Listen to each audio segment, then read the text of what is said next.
Bom, meu nome é Renan, eu sou estudante da Unila de Antropologia. Tô nervoso. Mano. Meu nome é Renan, eu sou estudante de Antropologia da Unila, enfim. E é isso. Agora ficou legal. Tem uma cerveja aí. Quer tomar uma cerveja? Não aceito. Aceito. Nem te ofereci.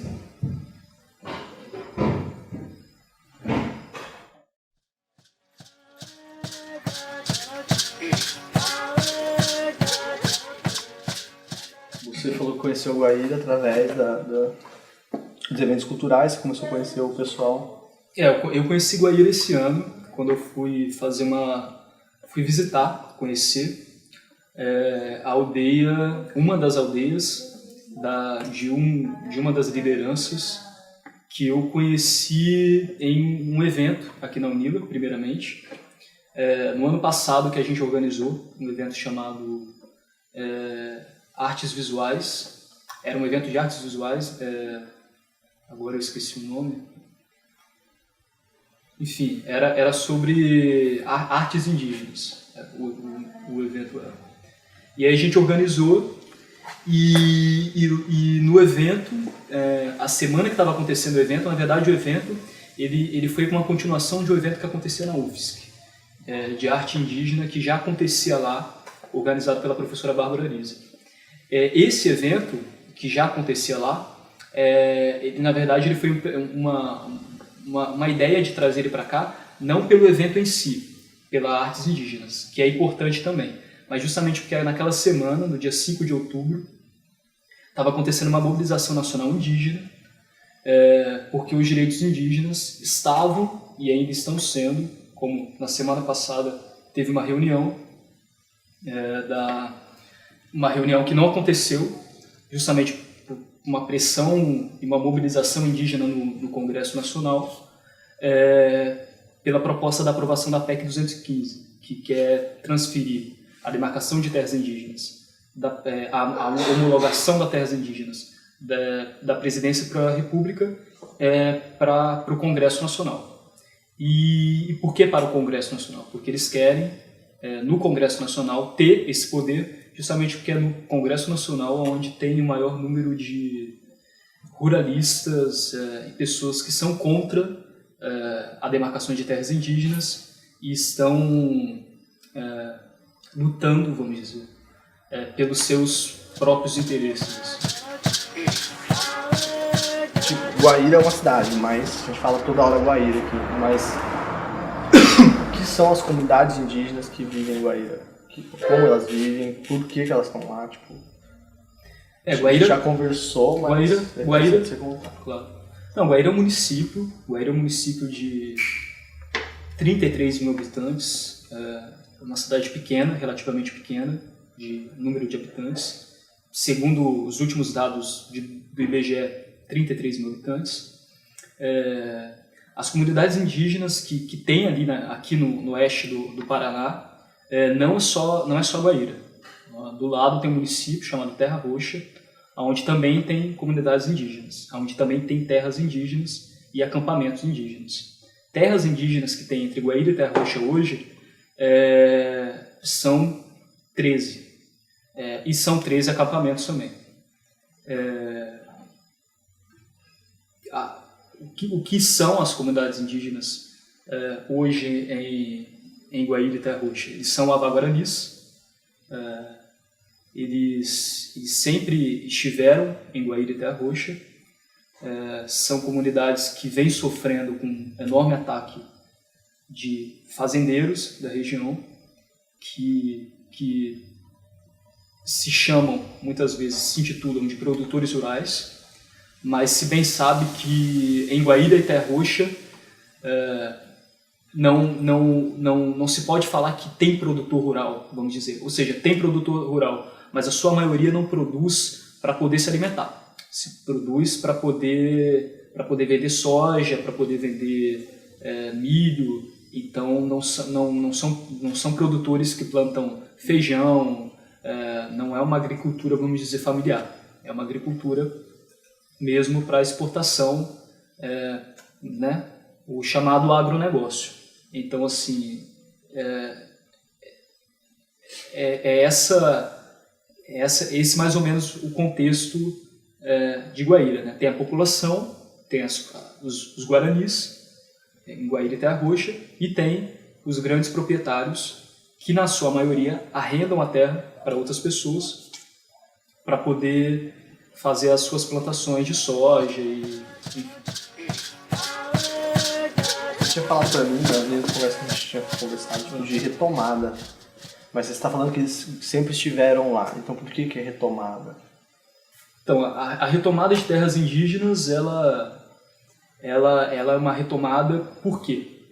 Porque muitas das comunidades que hoje estão em Guaíra estão recentemente ali. Estão talvez há 4 ou 5 anos. Não todas. Tem comunidades em Guaíra e Terra Roxa que nunca saíram dali. Nunca saíram dali a partir de quando? Eu falo nunca. A partir do esbulho, da expropriação de terras que aconteceu em Guaíra, Terra Roxa e todo o oeste do Paraná, da década de 40, mais fortemente, até a ditadura militar. Essas terras que foram expropriadas, onde as comunidades indígenas sofreram esbulhos, elas sofreram esses esbulhos, essas expropriações por vários motivos. Primeiramente, para poder fazer uma geral, foi por questões que aqui no Paraná, no oeste do Paraná, aconteceu uma colonização privatizada, vamos dizer, onde o Estado ele praticamente dava, né, praticamente doava terras. Eu digo doava porque ele vendia as terras aqui do Paraná como se não tivesse dono, para grandes empresas, para essas empresas poder tomar conta dessa terra e fazer a sua produção, né? Muitas empresas, como por exemplo a Codal, a Mate Laranjeiras, que também teve uma participação em Mato Grosso do Sul, expropriando muitas terras indígenas dos Guaranis também lá, também teve presente aqui no Paraná. A Mate Laranjeiras, a Codal e outras mais. Por isso, colonização privatizada, que foram empresas que vieram para o Paraná, para o oeste do Paraná, e fizeram essa colonização. Ao fazer essa colonização, obviamente que se expulsou as comunidades indígenas que estavam nessa região. Muitas das vezes, não só expulsou, mas justamente porque essas populações indígenas, como é comprovado já em Guaíra, que as comunidades indígenas que estavam ali em Guaíra, elas não só foram expulsas das suas terras, mas por serem expulsas das suas terras, elas tiveram que começar a trabalhar para essas empresas, serem mão de obra escrava para essas empresas, para poder se alimentar, para poder ter seu meio de sobrevivência. Então, muitas dos desmatamentos que houve, inclusive, foram feitas pelos próprios índios, de maneira imposta, de maneira que essas empresas chegavam e enfim, impunham de maneira autoritária, e às vezes não só de maneira autoritária, também em troca de dinheiro para essas populações poderem comer, ou em troca de erva para poder se alimentar, enfim, para poder sobreviver. Não só isso, mas também teve a coluna Prestes, né, que pegou a região aqui do oeste do Paraná nos anos 20 e 30. Também teve a Marcha para o Oeste, né, e também teve a grande abertura de colonização aqui no Paraná, onde o estado do Paraná, logo depois da Guerra da Tríplice Aliança, trouxe muitos colonos para vir aqui para o Paraná, a partir do porto de Paranaguá, no litoral paranaense, quando muitos estavam fugindo das guerras na Europa, na década de 40, de todo o conflito político que havia lá, vinham para cá, baixavam no porto de Paranaguá, e aí, justamente a política de Estado do Paraná era de abrir as portas, abrir a terra, né, abrir a mata, justamente com os colonizadores, achando que aquilo iria trazer progresso, desenvolvimento, enfim, para ocupar aquelas terras que, na versão deles e no imaginário deles, estavam vazias, né? Mas, na verdade, eles sabiam que não estavam vazias, né? E que, na verdade, essas terras estavam com populações caigangue, estavam com populações guaranis, que foram expulsas. Quando a gente fala retomada de terra, é porque essas populações foram expulsas em diversos períodos. Pela colonização privatizada que aconteceu, pela marcha do Oeste, e também pelos recentes acontecimentos, que foram o período da ditadura militar e a construção da hidrelétrica de Itaipu, né, que alagou grande parte da terra guarani aqui no oeste do Paraná.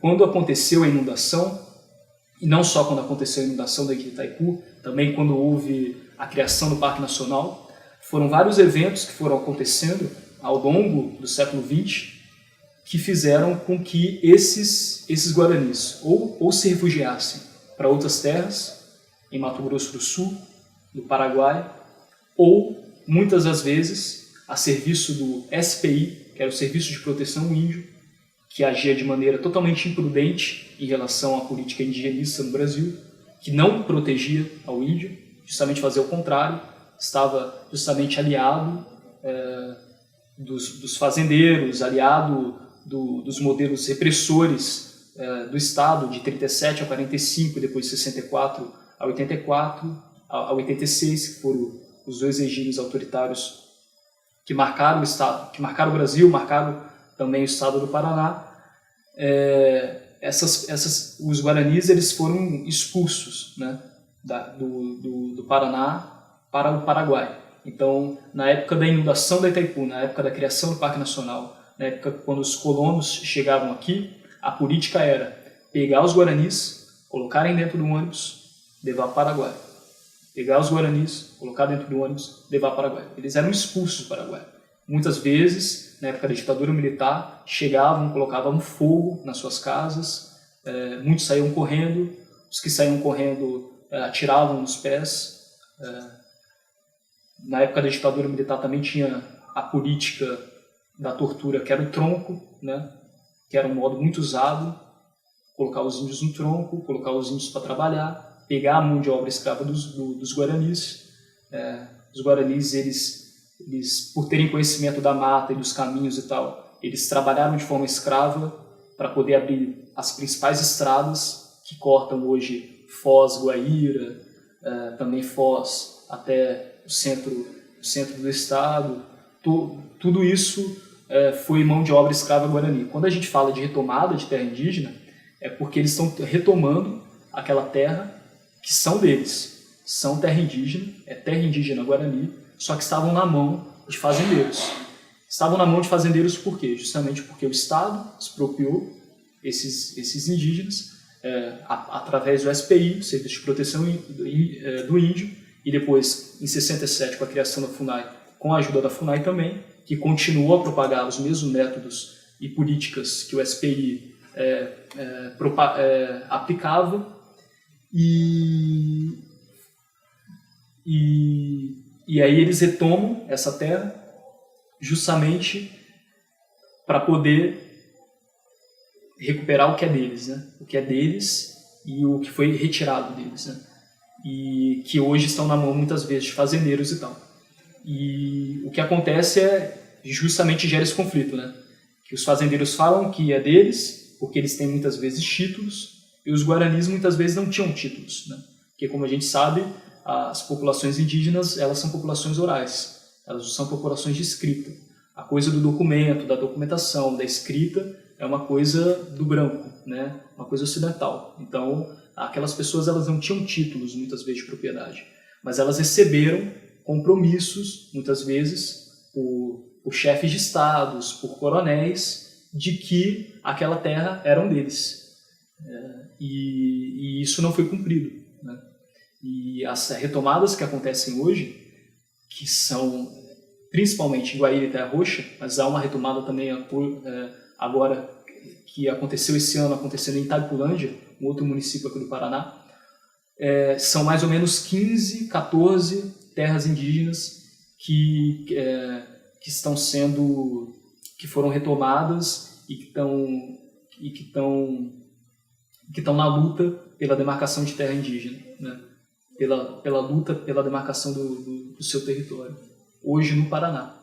As outras, em Ocoí, em São Miguel do Iguaçu, e as outras duas, que é a Inhetetê e Itamarã, em Diamante do Oeste, elas foram concessões, elas foram compensações que a Itaipu fez a uma parte dos guaranis na década de 90 e nos anos 2000.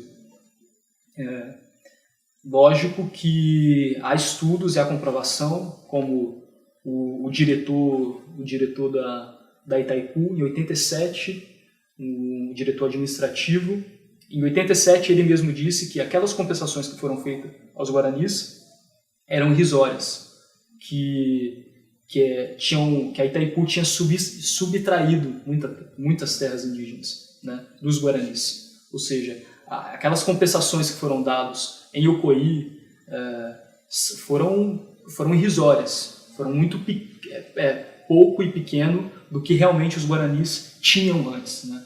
Porque, segundo o Estatuto do Índio, que foi criado em 73, a Itaipu aconteceu a inundação em 82, quando a população guarani, uma parte da população guarani, que estava em Ocoí-Jacutinga, que era uma terra indígena, que foi uma terra indígena que foi inundada, foi para Ocoí, estava no Estatuto do Índio e na Constituição daquela época, que quando houvesse a necessidade de retirar as populações indígenas, né, e a necessidade ela só poderia vir através de um interesse geral da União, o interesse geral da União, esse que seria, vamos dizer, o bem para a nação, foi a construção da hidrelétrica de Itaipu.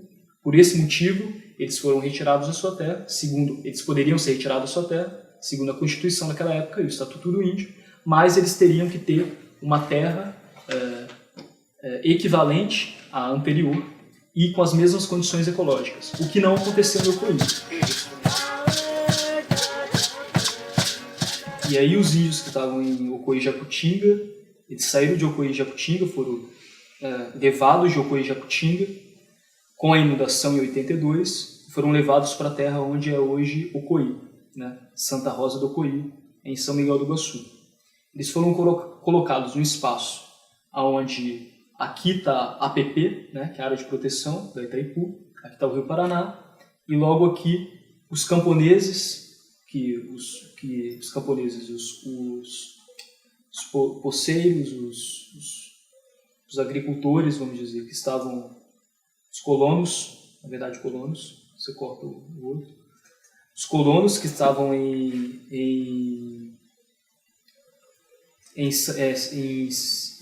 Ocoí-Jacutinga, também saíram de Ocoí-Jacutinga por causa da inundação e foram levados para São Miguel do Iguaçu. Então ficaram colonos, guaranis e Rio Paraná. E a situação hoje em Ocoí é que, a situação hoje que eu digo, a situação há muito tempo, é que todos os índios brasileiros, né, todos os índios guaranis que foram levados para o Paraguai na época da ditadura militar, na época da expropriação, que foram para Mato Grosso do Sul, centro do Paraná, Santa Catarina, eles começaram a voltar. Então teve uma época nos anos 90 que Santa Rosa do Ocoí tinha 700 pessoas. E o estudo que foi feito naquela época pelo INCRA, pela FUNAI e pela Itaipu datava 19 famílias. Ou seja, a área onde chegou a estar 700 pessoas totalmente inapropriada, porque ela foi demarcada, ela foi cedida, nem demarcada, porque não aconteceu uma demarcação de estudos, ela foi criada uma reserva, foi cedida, como forma de compensação, né, para equivalente a 19 famílias. Então, totalmente inumano, né, porque chegou uma extensão de população muito grande ali em Santa Rosa do Ocoí. A situação que aconteceu é que justamente essas famílias que estavam em Santa Rosa do Ocoí, que estavam com muita gente dentro de Ocoí, estava inabitável para as pessoas que estavam lá, que elas começaram a reivindicar outros lugares para poder viver, né? Como o Parque Nacional do Iguaçu, que antes o Parque Nacional do Iguaçu era tudo aldeia. Foz do Iguaçu antes tinha, pelo que conta os guaranis, tinha 32 aldeias. Guaíras, pelo último estudo que foi feito, tinha 30 aldeias. Só aí já são 62 aldeias, sem contar outras partes da região do oeste do Paraná. Então, o Parque Nacional do Iguaçu antes era aldeia. Tinha uma aldeia que chamava Aldeia Guarani, que ficava no Parque Nacional do Iguaçu, que é hoje onde é o Hotel Cataratas. No trabalho da geógrafa Malu Brant, ela entrevista uma senhora, e essa senhora, uma senhora guarani, ela vai até o parque, ela pede para ir até o Parque Nacional do Iguaçu para poder ver as cataratas. Quando ela chega às cataratas, ela conta uma história que aconteceu ali na década de 40, no ano de 43, mais ou menos, onde aconteceu um massacre ali no Parque Nacional do Iguaçu, onde os guaranis eles eram mortos, onde tinha da barriga até o coração aberto com uma faca, onde colocavam pedras dentro e jogavam nas cataratas. E aí jogava nas cataratas para não poder e colocava pedra para não poder boiar, né, para afundar. Então, quando essa senhora chegou ali, ela conta de forma muito emocionada para a geógrafa que a catarata é cemitério guarani, né?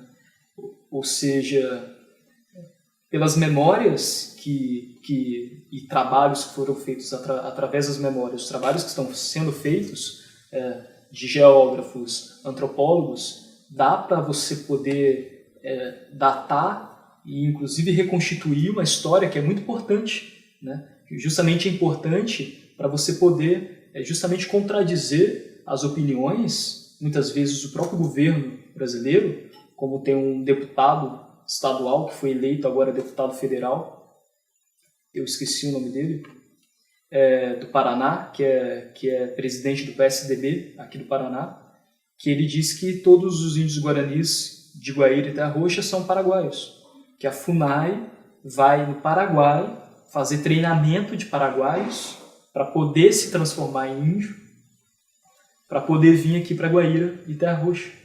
Ou seja, um absurdo, uma loucura da parte dessas pessoas, da bancada ruralista, como esse deputado, que foi reeleito esse ano para deputado federal, uma insanidade total, porque justamente foi isso que aconteceu, só que ao revés na época da ditadura militar, quando vários caminhões eram cheios e levados de índios guaranis para lá para o Paraguai.